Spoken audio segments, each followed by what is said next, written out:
So we're coming to an end now in our tour of Greece with St. Paul's and with St. Paul. And we had a wonderful time there. We did all kinds, as you've been able to tell over the last several weeks, we did all kinds of exploring and all kinds of observation of the ancient and interesting and unique. We also just had a really fun time and did some things that weren't quite so ancient. Actually, we didn't go bungee jumping. It was closed. So we didn't get to go bungee jumping over the Corinthian Canal, but so it goes. So we did lots of wonderful things, and that picture, by the way, was from our last full day in Greece, and they were sad that it was closed. But there wasn't anything quite as remarkable as that last day in Corinth for the overall site. It's interesting, if you've been here the last few weeks, you know, some other cities had some very momentous sites: the Acropolis of Athens, the Library of Ephesus, the theater of Philippi. And there was nothing like that really in Corinth. There was nothing quite that remarkable there in that place. But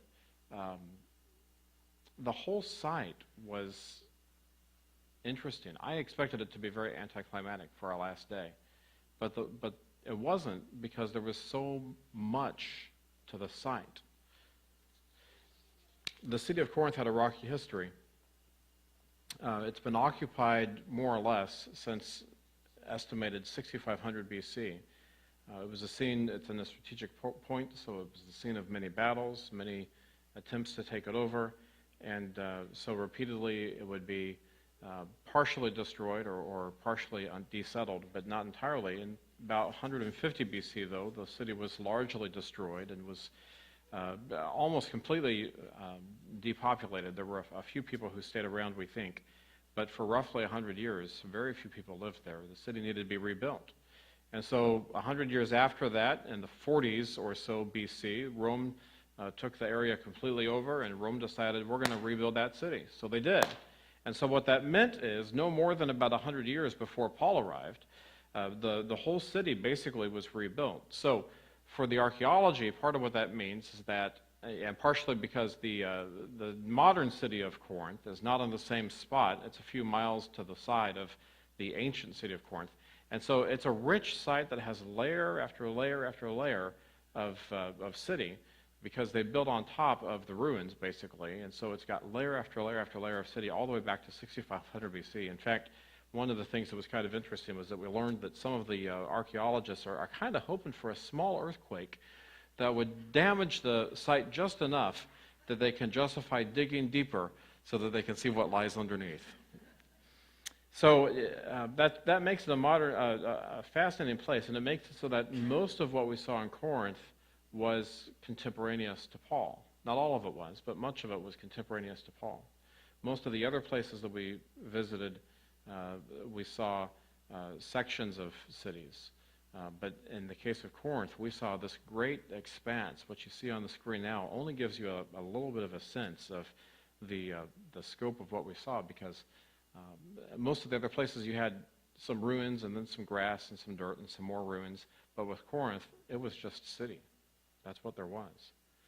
We also saw a lot of statues there, more statues there than any place else, and a lot of statues that looked like this with no heads. That's kind of interesting. I figured, you see a lot with no arms too. I figured the heads just break off like the arms sometimes do. Have you seen lots of statues like this, pictures and so on, that have no heads? There's actually a reason for that. When the Roman Empire was flourishing, the emperors of Rome were considered to be gods. They needed statues built in their honor, and so they would do that. But what they discovered was that statues take quite a bit of effort to build. They take quite a bit of money. They take quite a bit of time. Sometimes those emperors would come and go quick enough that it would be hard to get a statue built before they have to build another one. And so what they actually did was that they made the statues permanent and the heads temporary. So they quit building all the statues. They made the heads detachable. And you just, new emperor's reign, well, you just build a new head for the new emperor and stick it on the old statue. So there you go. Very practical on the part of Rome, right? So because of the earlier destruction of Corinth, as I said before, Corinth was in many ways almost a brand new city when Paul would have arrived. Most of the archaeology there, most of the buildings there were no more than about 100 years old. One major exception to that was the temple to Apollo. You see a far-away view here. We'll show you a closer-up one as well. It was damaged over the course of time, never totally destroyed, but no more than a few decades, again in the 40s or so BC, no more than a few decades before Paul arrived, it was largely restored. And a great site, a very interesting site. Let me show you a wider angle of that, or a fuller picture of what that temple is like. Remember 2 weeks ago we talked about Ephesus, and we talked about the temple for Athena there, one of the 7 wonders of the world. So, again, imagine seeing this yourself, but then also imagine that this is really one of the lesser sites in Rome, or in Greece rather. One of the smaller temples compared to some of the other things that we saw. Remarkable. Corinth had 2 ports. Again, it was a major city, so it had 2 ports. We stopped at the smaller of the 2 ports, which was just uncovered not too terribly long ago. There's a good chance that this is the one where Paul actually would have stopped. This is the location of the port. The remains that you see there are not the actual port because the sea has come up further. So the actual port itself is under the sea, and that's why there was no real archaeological activity going on here. So these are some older buildings. I mean, these are just several hundred years old. So they're no big deal in Greece. We learned that what's considered to be new is, pretty much anything that's less than 1,500 years old is considered to be new. So a remarkable thing. We also, fortunately, several weeks ago we showed you the remembrance of baptism at the Gangites River where Lydia was baptized. We almost baptized some folks here at the port as well because they took some chances there on venturing out a little bit too far. Just one little gentle push from Kate on Tracy there, and she would have gone right in. So we spent actually quite a bit of time at that port. It was just a nice place to take a break. And a wide road led from the port on into the city. This is a picture of that road as it comes into the city and into towards the middle of the city, towards the marketplace. It was a wide road, a marble road. If I didn't share this before, marble is cheaper in Greece than wood because mountains in the area of Athens in particular are marble mountains. So it's easy to quarry it.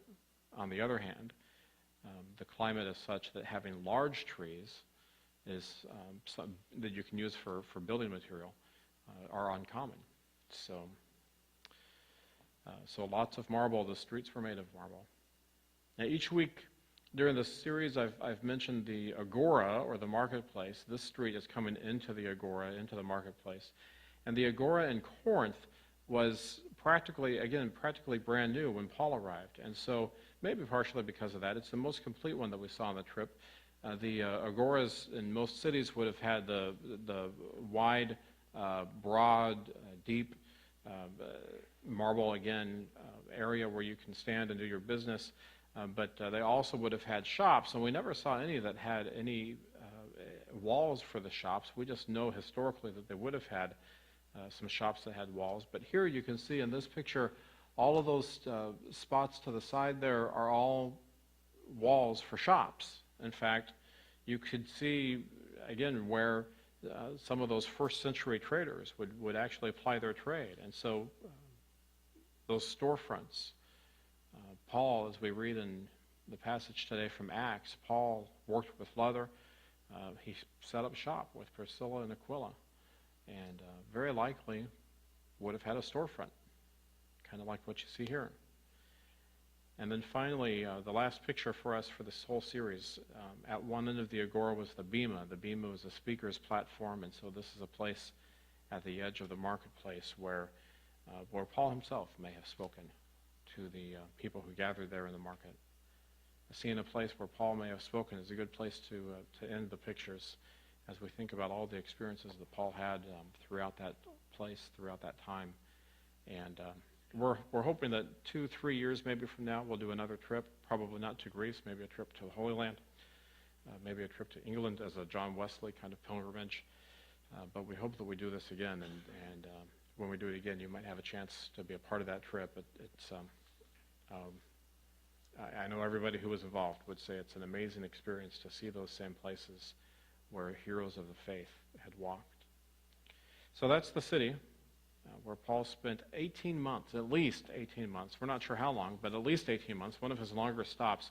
He wrote to this church in Corinth at least twice, 1 Corinthians and 2 Corinthians, but the thought is that 2 Corinthians is probably actually compiled of at least 2, maybe 3 different letters that Paul wrote. So we really can say pretty confidently that Paul wrote at least 3 times to Corinth, maybe more. But Paul almost didn't stick around that long. His trip to Corinth was almost very short. Because notice that the story today starts with Paul doing what Paul always did first. He went to the synagogue and he preached at the synagogue. He told the people there what it was that he believed that they needed to hear about the message of Jesus. And as oftentimes is the case, Sandra reminded us when she read the scripture, as is oftentimes the case, Paul didn't go over entirely well. And so the text says that the people did not respond well, and then Paul, it says, shook the dust from his clothes, which is an interesting expression. But it's one we also find in the 10th chapter of Matthew. In Matthew 10, Jesus has sent the disciples out by pairs to go preach and to share, and then later on they come and report back to Jesus what happened. And as they leave, Jesus says to them, if anyone will not welcome you or listen to your words, leave that home or town and shake the dust off your feet. And so that's what Paul did. Symbolically, what that would mean, shaking it off your feet or shaking it off your clothes, is just to say, I'm done with you. I'm going to go on to people that would receive me better. I'm done with you. And so Paul was done with the synagogue and experienced, as we've heard before, he experienced the opportunity to preach and to share in some ways outside of the Jewish synagogue, outside of the Jewish faith. And so it may be that it's not entirely clear from the text. It may be that Paul's intent was only to leave the synagogue and to stay in Corinth for a long period of time. But there's also some clues, including the language of at the end of the the passage where it says, after hearing God's word, he says, so he stayed there because he heard God's word. In other words, he stayed there for a longer period of time. So there's also some clues that he was probably getting ready to leave the city of Corinth altogether. That's what I think is the case. Remember, a few weeks ago we talked about Thessalonica, and we talked about what happened there when Paul heard from God and also heard from his fellow companions that it was time for him to leave that city. He had just been there for a very brief time, and he left and in the night, and he ended up going to Berea, a city not too far away, where he was received much better, a place where he could have sanctuary, where he could have safety. And so that's probably what Paul was planning on doing, was getting out of town while the getting was good. But he left the synagogue, but he didn't leave Corinth right away.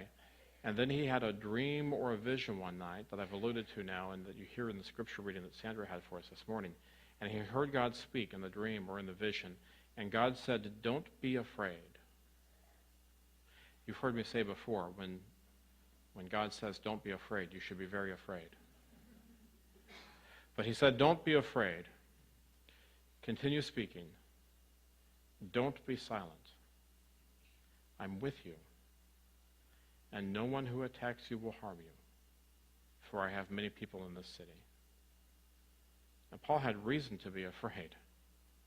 Now, Paul had multiple experiences in multiple cities before this point where the time in the city ended, let's say, in a less than positive manner. Paul had reason to be afraid. His experience in Corinth itself was less than positive. And he knew, he had to have known what was coming next. I mean, what was coming next was a beating or a time in prison or something nasty, because that's what happens to Paul. But he didn't take off. He stuck around. He heard God's words. Don't be afraid. Continue speaking. Don't be silent. I'm with you. And no matter who attacks you, right? Attacks are going to come. But no matter who attacks you, no one will harm you. For I have many people in this city. And thank God Paul stuck around.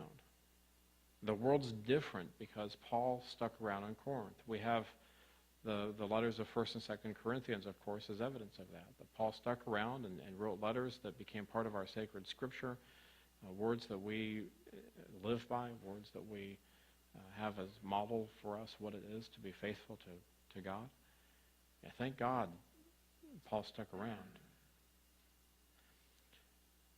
And this is what I want you to hear this morning. Part of our task as followers of God, part of our task is to discern when we're in Thessalonica and we need to find a Berea to go to. When are we in a situation where we need to get out of the situation, like Paul did in Thessalonica? And when are we in Corinth, where we need to hear God say to us, don't be afraid, continue speaking, don't be silent? Sometimes we just need to get out, and sometimes we need to stick with it. That's part of what we're experiencing right now in the United Methodist Church. People from a variety of theological and social perspectives are asking themselves a very serious question: is this a time when we should leave the church? Is this a time when we should go to a different place? Or is God calling us to stay? And people from different theological and social persuasions are making different choices about that. Some are leaving. We had a church in Park City, the whole church in Park City. Their pastor left a year ago, a little bit over a year ago now. Their pastor left in protest. The church stayed with the denomination for another year with a different pastor. And now, as of a month ago or so, the church has decided that they also need to leave the denomination. They chose to decide that it's a Thessalonica moment and they need to go. But there's other churches, including this church and many others, who are sticking with it. It's a Corinth moment. We're not going anywhere. We're sticking with it. And we hope that there's change that comes, and we'll work for change. And that's what we feel God's calling us to do. There's people in every church who ask themselves that question when a new pastor comes. You know, this person is different from the last person. I don't like the changes, or I don't like the preaching or the worship style, so should I stay or should I go? Every time there's a new pastor, those of you who were here when I came, every time there's a new pastor, that question is asked by, not everybody, but by some people. And some people will choose to stay, and some people will choose to go. And when I leave from now, hopefully in 30 years, when I leave from this place, the same question will be asked, the same decisions will be made. You may face it with a job. New managements come, or the strategies shift, or it's a new position.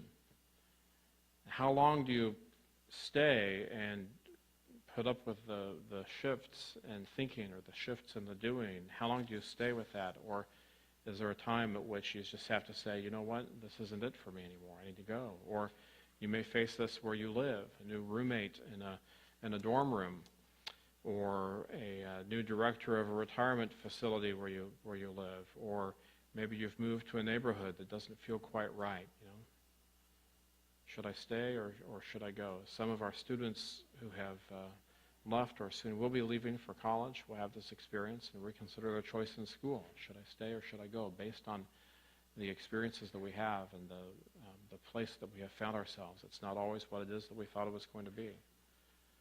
Should we stick it out like Paul did in Corinth, or should we go like Paul did in Thessalonica? And it's not an easy question. I don't think we can answer that question today. Some Sundays you'll come here and you'll get some answers or some possible answers or some hints at some answers. But today I just want you to ask yourself the question. Be aware that you're asking yourself the question. You know, it's hard for us to decide. Paul, in a way, had it a little bit easier than we did, because Paul had this advantage that he was incredibly in tune with what God was saying to him. And so Paul could hear better than probably we can what it is that God intends. But on the other hand, we have an advantage that Paul didn't have, which is that our lives won't be in danger based on the decisions that we make. But either way, this is one of those pieces that we have to try to discern very carefully. The good news about this is that as we try to make the decisions, in whatever situation it is that you find yourself in, as we try to make the decisions about whether to stay or whether to go, the good news is that God nudges us into making that right decision. We can listen for God. We can hear God's will. We can hear what God's speaking to us. And when you hear that in your heart, when you hear that in the back of your mind, it probably won't come in a face-to-face experience with Christ. It probably won't come with the clarity that Scripture suggests Paul has in Corinth. But when you get the nudge, listen to the nudge. Should we stay or should we go? What's the situation where God wants us to give it absolutely our all? And what's the situation where it's time to move to a different spot? I can't answer the question for you. I have a hard enough time answering the question for myself. But I want to encourage you to seek the answers. Seek the answers and know that the answers are there. And know that just like for Paul, no matter what the answer is, and no matter which way you happen to go, God's not going anywhere. God will be with you and for you every step of the way. Thanks be to God.